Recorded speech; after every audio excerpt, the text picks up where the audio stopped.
Hi friends, இன்றைக்கி நம்ம நெத்திலி மீன் தான் வாங்கியிருந்தோம். நெத்திலி மீன் வந்து கழுவுறது எப்படின்னு உள்ள வீடியோ தான் உங்கள்கிட்ட வந்து ஷேர் பண்ண போகிறேன்.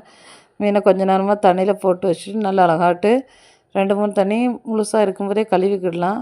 அதுக்கப்புறமா வந்து நெத்திலி மீன் கழுவுறது ரொம்ப ஈஸி தான். ஃபஸ்ட்டு வந்து மீனில் உள்ள தலையை ஆஞ்சிட்டு நம்ம நகத்தால் எடுத்தோன்னா உள்ள குடல்லாம் வந்துடும்.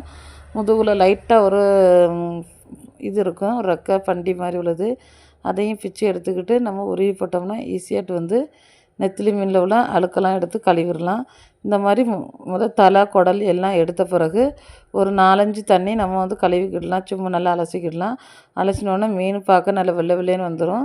அந்த ஸ்டேஜில் நல்லா அழுக்கெல்லாம் போன பிறகு நம்ம நெத்திலி மீனுக்கு முள் உருவிக்கிடலாம். முள் உருவது வந்து ஈஸியாக தான் இருக்கும். மீன் முழுசாட்டே இருக்கும், ஆனால் முள்ளுருவி இருக்கும். அது நிறைய பேர் வந்து அப்படி முள்ளோடையே கறி வச்சுருவா. நம்ம வந்து முள் உருவி இன்றைக்கி போட போகிறோம். 4-5 தண்ணி கழுவினோன்னே மீன் பார்த்தியெல்லாம் எவ்வளோ வெள்ளையாக இருக்குது.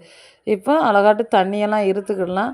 தண்ணியை இருத்து அதுக்கப்புறமா வந்து இன்னொரு பாத்திரத்தில் வந்து மீன் வால் பக்கத்தில் லைட்டாக நம்ம நச்சுட்டு அப்படியே உருவினோம்னா முள் தனியாட்டு வந்துடும்.